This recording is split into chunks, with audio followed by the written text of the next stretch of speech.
Samedi 19 novembre était diffusée la demi-finale de la Star Academy. Il n'était plus que 6 en lice pour espérer décrocher leur ticket pour la grande finale, à savoir Enola, Anisha, Tiana, Chris, Léa et Louis.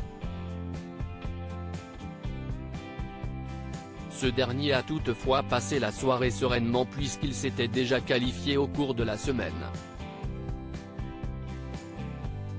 Ses camarades, eux, avaient la pression car ils devaient convaincre le public tout au long de la soirée.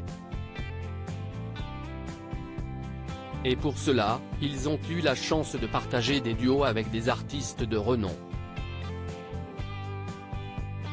Un moment qui s'est révélé agaçant pour Léa par exemple et au contraire des plus émouvants pour Anisha, qui a reçu une belle surprise. Au terme de ce prime exceptionnel, ce sont Tiana et Chris qui ont été éliminés. Après quoi, les 4 finalistes Léa, Enola, Anisha et Louis sont rentrés au château de Damary-les-Lys pour y vivre leur ultime semaine.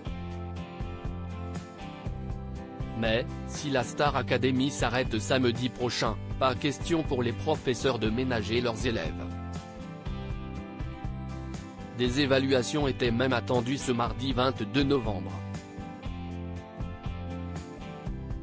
Plus que stressantes, celles-ci sont néanmoins apparues comme un véritable cadeau puisque Michael Goldman avait annoncé qu'ils devraient chanter sur des chansons originales, composées pour chacun d'entre eux par un artiste différent. Léa a notamment eu l'honneur de recevoir un titre imaginé par Vita et Renaud Robillot.